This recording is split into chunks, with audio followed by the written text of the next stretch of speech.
Welcome to the Global News Podcast from the BBC. I'm Charlotte Gallagher, and today we're joined by our senior investigations correspondent, Nawal Al-Maghafi. Nawal has just been to the school in Iran, where 150 people, many of them children, were killed at the start of the US-Israel war with Iran. So, Nawal, tell me about the school, visiting the school and what you saw there. It was really tough. I mean, I'd read a lot about what had happened in the school. I'd kind of looked at a lot of footage that had come out of that day, but it's only when you go that you kind of like get a sense of the gravity and magnitude of that attack.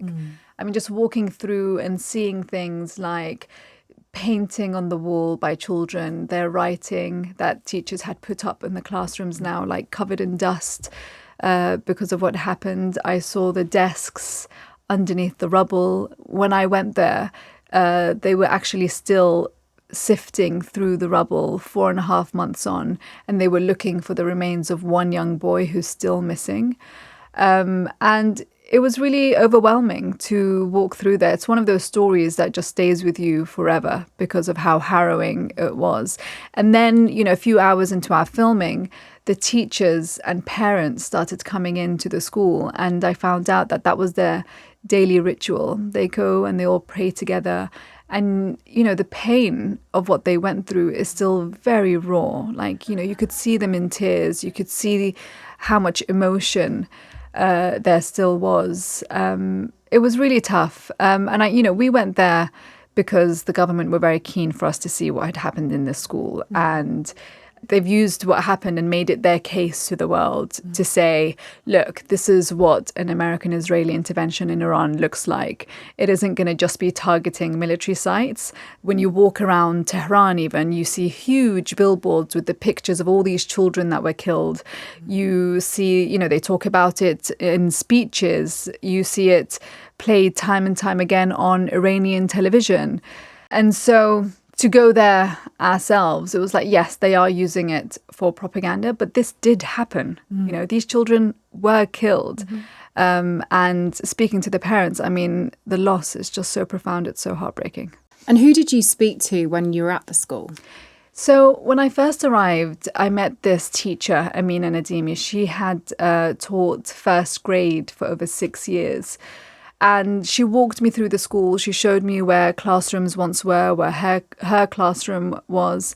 And she told me that, about 2 hours before the attack, the head teacher had heard that the war had broken out. And she said that everyone needs to call the parents of the children and tell them to pick up their kids. Some kids were picked up and others were still waiting for their parents when the strike happened. And she told me that she had sent some of the children away. When the attack happened and, the building came down, she thought they'd gone home.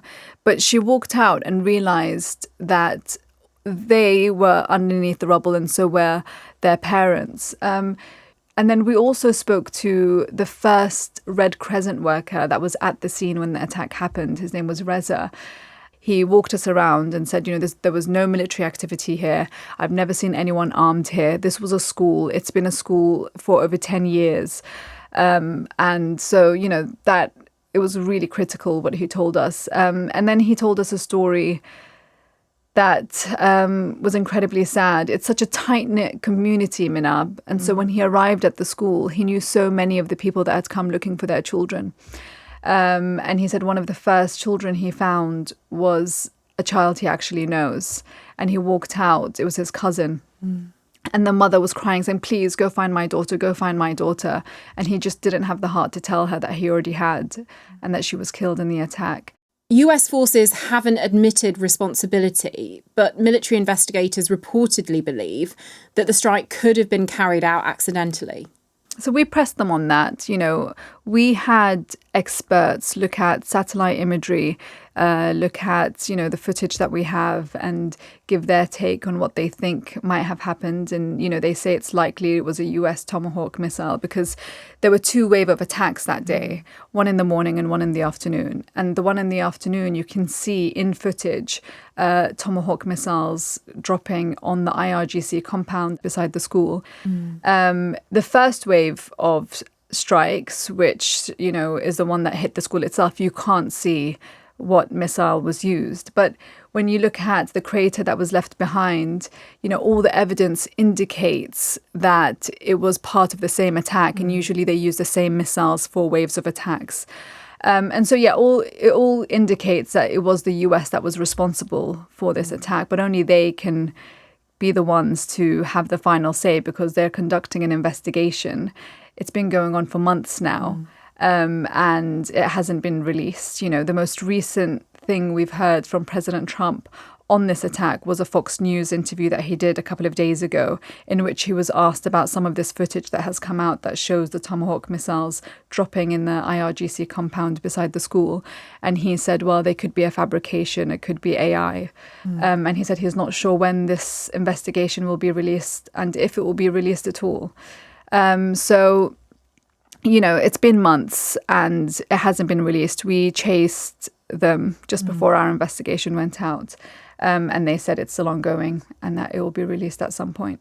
And some experts are suggesting that the US had outdated intelligence, which said that this school was actually part of the military complex when it was actually just a school. So there was a preliminary investigation that wasn't released formally, but some American networks got access to the findings of this investigation.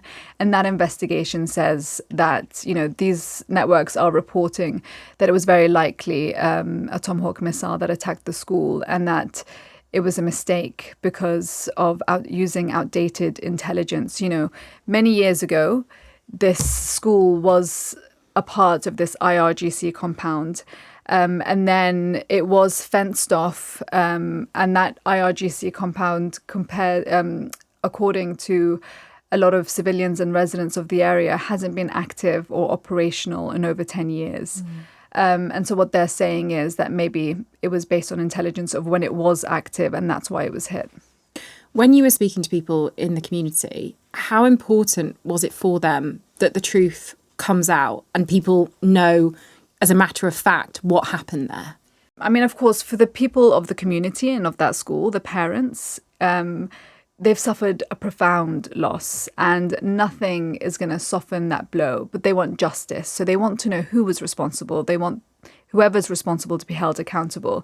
And at large, across Iran, we traveled across the entire country and we spoke to people about those protests that we saw break out in January, where hundreds of thousands of Iranians went to the streets calling for the regime to fall. And then we saw President Trump come out and say that the war was beginning and that he was there to support the Iranian people in their want for change. And then within the first few hours, the attack on Minab happened.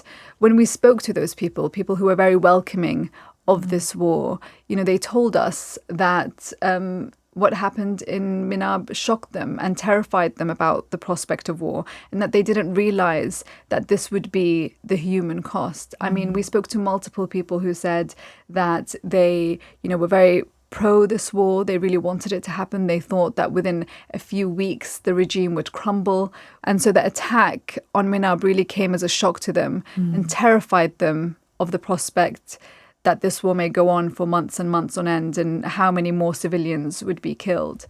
And so everyone wants answers. They want to know what went wrong and who's responsible.